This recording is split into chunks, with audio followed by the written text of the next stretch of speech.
اعوذ باللہ من الشیطان الرجیم بسم اللہ الرحمن الرحیم قالوا ادع لنا ربك يبين لنا ما هي قال انه يقول انها بقرة لا فارض ولا بكر عوان بين ذلك ففعلوا ما تؤمرون صدق اللہ العظیم۔ سورۃ البقرہ کی آیت 68 ہے۔ فرمایا قالو یعنی ان بنو اسرائیل کے لوگوں نے، قالو انہوں نے کہا، ادعو لنا ہمارے لیے دعا کیجئے، ربا کا اپنے رب سے، یبین لنا وہ ہمارے لیے واضح فرمائے، ما ہی یہ کیا ہو۔ آپ کو معلوم ہے یہ گائے کا حکم ہوا تھا، واقعہ گزشتہ آیت میں گزر چکا۔ تو انہیں حکم دیا گیا تھا حضرت موسیٰ علیہ السلام کی طرف سے کہ تم ایک گائے ذبح کرو۔ پہلے تو انہوں نے اعتراض کیا، گائے ذبح کریں، آپ ہم سے مذاق کر رہے ہیں۔ تو حضرت موسیٰ نے سنجیدگی سے جواب دیا کہ میں کوئی جاہل نہیں ہوں، معاملہ سنجیدہ ہے اور مذاق کروں؟ اللہ کا حکم ہے اور میں تم سے مذاق کروں؟ تمہیں بتا رہا ہوں کہ یہ اللہ کا حکم ہے، اس پر عمل کرو، اس میں مذاق کی تو کوئی بات ہی نہیں ہے۔ لہٰذا اللہ تعالیٰ نے فرمایا کہ پھر وہ کہنے لگے کہ چلیں اب ہمارے اپنے رب سے ہمارے لیے دعا کیجئے کہ ہم واضح کر دے کہ وہ کیا ہو، وہ گائے کیا ہو۔ قال تو فرمایا حضرت موسیٰ علیہ السلام نے جواباً فرمایا، انہو یقول بے شک وہ، یقول کہتا ہے، انہا بقرہ یقیناً وہ گائے ہو، لا فارض نہ تو بڑی عمر کی بوڑھی ہو، ولا بکر اور نہ ہی چھوٹی عمر کی بالکل چھوٹی اور کم عمر نہ ہو، عوان بین ذالک بلکہ اس کے درمیان ہو۔ ففعلوا بس اب کر گزرو، ما تؤمرون جس کا تمہیں حکم دیا جا رہا ہے۔ الفاظ کو ہم سمجھتے ہیں۔ سب سے پہلا لفظ اس میں قالو آیا، یہ کئی بار گزر چکا۔ قالا سے اس نے کہا، قالو ان سب نے کہا۔ ادعو یہ بھی پہلے گزر چکا، دعا سے ہے، دعوت سے ہے، دعوت بھی اسی سے، دعا بھی اسی سے۔ ان کے معنی ہوتے ہیں مانگنا، پکارنا، بلانا۔ تو یہ فعل امر ہے گرامر کی روح سے۔ تو دعا اس نے بلایا، اس نے دعا کی، یدعو وہ دعا کرتا ہے، اور ادعو تو دعا کر، تو طلب کر، تو مانگ، تو پکار۔ ادعو تو پکار، دعا کر، لنا ہماری خاطر۔ یہ لام جو ہے یہ خاطر کا معنی دے رہا ہے، اور نہ ہمارا، لنا ہماری خاطر دعا کیجیے، ربا کا اپنے رب سے۔ یبین یہ بیان سے ہے، بیان کے معنی ہوتے ہیں واضح کرنا، وضاحت کے لیے بیان کا لفظ آتا ہے۔ تو بیانہ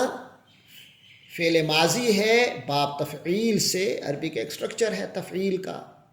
بیانہ اس نے خوب واضح کیا، یبینو وہ واضح کرتا ہے، یہ فعل مضارع ہے۔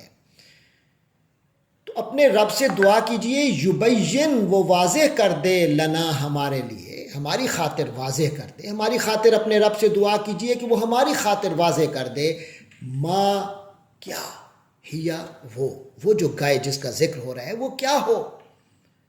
قال تو کہا، اس ایک نے کہا، مراد حضرت موسیٰ علیہ السلام ہیں۔ تو موسیٰ علیہ السلام نے فرمایا، انہو دو کلمات ہیں، انا تاکید کے لیے، کسی بھی اسٹیٹمنٹ کے یقینی بتانے کے لیے، انہو انا اور ہو اس کے ساتھ اٹیچڈ پروناؤن ہے۔ تو انا کے معنی یقیناً، یعنی جو بات آگے آ رہی ہے اس میں کوئی شک نہیں ہے۔ انہو یقیناً وہ، یعنی اللہ تبارک و تعالیٰ کی ذات، یقولو قالا سے، قالا اس نے کہا، اس سے مضارع ہے، یقولو وہ کہتا ہے یا کہے گا، لیکن یہاں حال ہے، انہو یقولو، یہ بات پکی ہے کہ وہ کہتا ہے، اللہ تعالیٰ فرماتا ہے، انہا، یہ بھی پھر انہو آیا تھا، اب انہا آ رہا ہے، ہو مذکر کے لیے ہے، ہا مؤنث کے لیے، تو ہو وہ تو اللہ کے لیے تھا، یقیناً وہ یعنی اللہ تعالیٰ، یقولو فرماتا ہے، انہا یقیناً وہ، مؤنث مراد باقارہ ہے، گائے، انہا یقیناً وہ، باقارتن گائے ہو، لا فارغ، لا کے معنی نہیں، فارغ جس کی عمر کافی ہو گئی ہو، عمر کافی دراز عمر ہو، عمر رسیدہ ہو، لا فارغ عمر رسیدہ نہ ہو، ولا بکر اور نہ ہی بکر ہو، بالکل چھوٹی سی کنواری بن بیاہی، تو ایسی گائے نہ ہو، تو کیسی ہو؟ آوان، درمیان کی ہو، بین ذالک، اس کے درمیان، یہ جو دو حدود بتائی گئی ہیں ان کے درمیان کی گائے ہو، یہ حکم ہے، تو ففعلوا، فا کے معنی تو، بس پھر، افعلو، فعلا سے اس نے کیا، یفعلو وہ کرتا ہے، افعل تو کر، افعلو تم سب کرو، ففعلو تو اب تم کر لو، اب کر گزرو، ما تؤمرون، ما یہاں جو کے معنی میں ہے، ما نہیں کے معنی میں بھی آتا ہے، ما کیا کے معنی میں بھی آتا ہے، ما جو کے معنی میں بھی آتا ہے، یہ سیاق و سباق متعین کرتا ہے یہ معنی، تو ما یہاں مراد ہے جو، تؤمرون یہ امر سے ہے، امر کے معنی حکم دینا، مشورہ دینا، یہ سچویشن کے مطابق ہوتا ہے،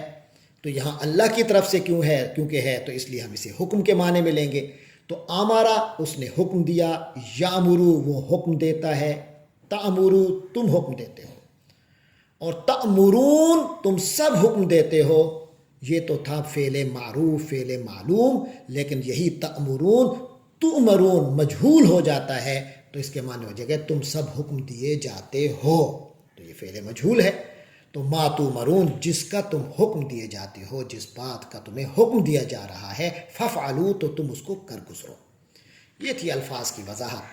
باقی واقعہ جو ہے اس کا گزشتہ آیت میں گزر چکا، تو جب انہیں حکم دیا گیا گائے کا، تو ان کے جواب میں اب انہیں لیت و لال کر رہے ہیں اور اشکالات پیش کر رہے ہیں، تو بہانے بنانے کے لیے اب اگلا سوال یہ کیا کہ آپ ذرا واضح کر دیں، ہمیں کوئی واضح نہیں ہو رہی کہ کون سی گائے کرے، حالانکہ اگر یہ سوال نہ کرتے تو جو گائے بھی ذبح کر دیتے وہ اللہ کے حکم کی اتباع ہی ہوتی، اللہ کا حکم کی اطاعت ہی ہوتی، حکم پورا ہو جاتا، مگر اب وہ خود پھنس رہے ہیں زیادہ سوالات کر کے، لہٰذا پہلا سوال یہ کیا کہ ذرا واضح کر دیں کہ کیسی گائے ہو، تو اس کا جواب یہ دیا گیا کہ وہ گائے جسے تمہیں ذبح کرنے کا حکم دیا جا رہا ہے وہ نہ زیادہ بڑی عمر کی ہو، نہ ہی چھوٹی بالکل بچی سی ہو، بلکہ درمیانی عمر ہو، تو اس کو تم ذبح کرو، اور ساتھ ہی فرما دیا گیا بس اب حکم پہ عمل کر لو، جو حکم دیا جا رہا ہے اس پر اب عمل کرو، زیادہ معاملے میں تاخیر نہ کرو۔ اللہ تبارک و تعالی ہمیں بھی عقل عطا فرمائے کہ اللہ کا جو حکم جس موقع پر جیسا ملے ہمیں اس پر عمل کر لینا چاہیے، لیت و لال سے کام نہیں کرنا چاہیے، اور خواہ مخواہ کی تاخیر نہیں کرنی چاہیے۔ اللہ تبارک و تعالی ہم سب پر اپنا کرم فرمائے، وآخر دعوانا ان الحمد للہ رب العالمین۔